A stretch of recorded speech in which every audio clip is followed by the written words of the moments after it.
Powerful painkillers may no longer be off limits to people living with addiction. At least that's the hope of a local doctor conducting research at the University of Maryland Baltimore. WMAR 2 News' Mark Roper explains what this could mean for patients as he wraps up his look into new solutions trying to help people decrease dependence on opioids. So Mark, how did this research come about?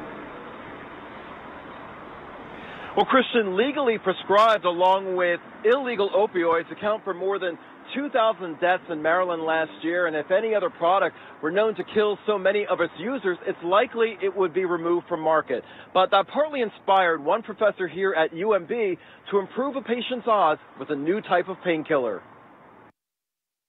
A solution to a nationwide epidemic and dependence on opioids could be found here in this lab at the University of Maryland Baltimore. If we're treating cardiovascular disease, we don't just say cardiovascular disease. We need to know specifically what the issue is so that we can target drugs that hit the specific issues.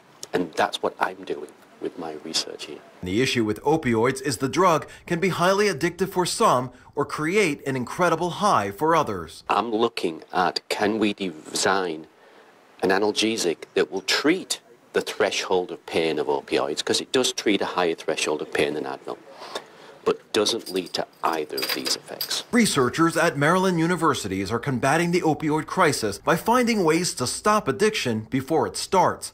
University of Maryland Baltimore professor for pharmaceutical sciences Dr. Andrew Koop calls his latest effort UMB 425. We have a compound designed that, at least in mice and rats, does indeed give the analgesic effects similar to morphine, but doesn't cause the dependence. It's become a competition among doctors to create a powerful new painkiller, one that could destroy pain like an opioid, but without any of the harmful side effects of withdrawal or dependence. We've all got slightly different approaches. I would love that I get the drug to market, but it's not about me. I just want one of us to get the drug to market. The hope for doctors, patients, and anyone affected by the opioid epidemic is that the drug comes sooner than later. I've been working on this for 20 years. It's taken me 20 years to get to UMB 425. I'm hoping it doesn't take me another 20 years to remove the reinforcing, because if we count up how many potential lives we're going to lose, it's horrendous.